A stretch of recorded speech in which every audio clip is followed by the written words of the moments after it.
as before I'd made my way through the stack of celery stalks in front of me, Giannetta pushed me aside and took over.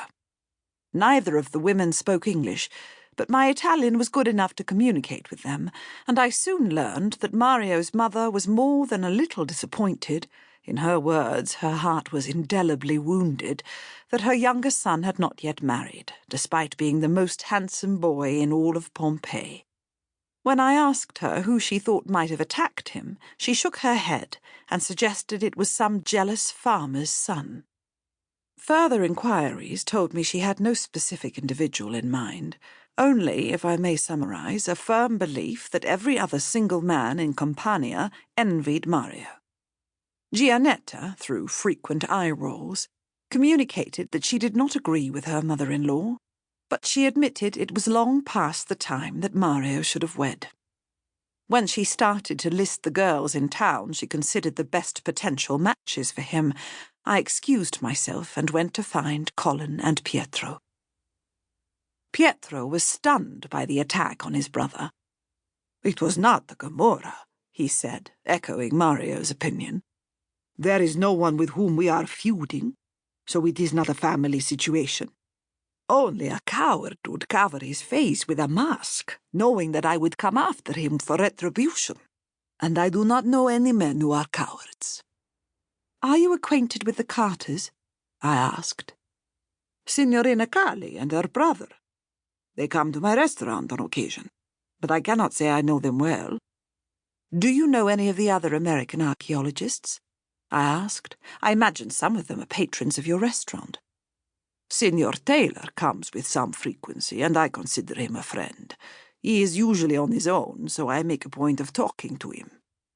"Why does he come alone?" Colin asked. Pietro shrugged. "Perhaps he is tired of his colleagues by the end of the day and desires a little peace. Sometimes I think it is more that he is not so skilled at excavation as they are. He loves it, and has an appreciation for Pompeii that goes beyond the scientific, but he does not know so much about the methods as his workers.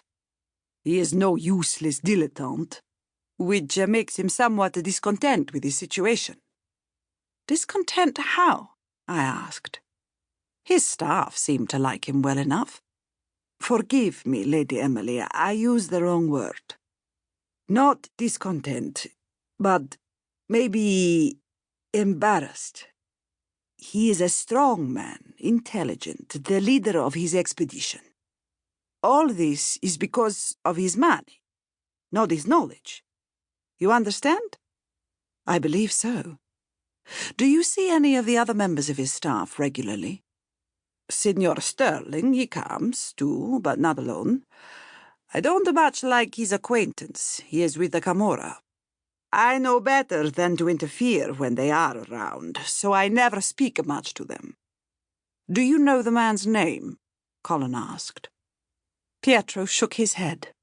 "Even if I did, I would not share it with you.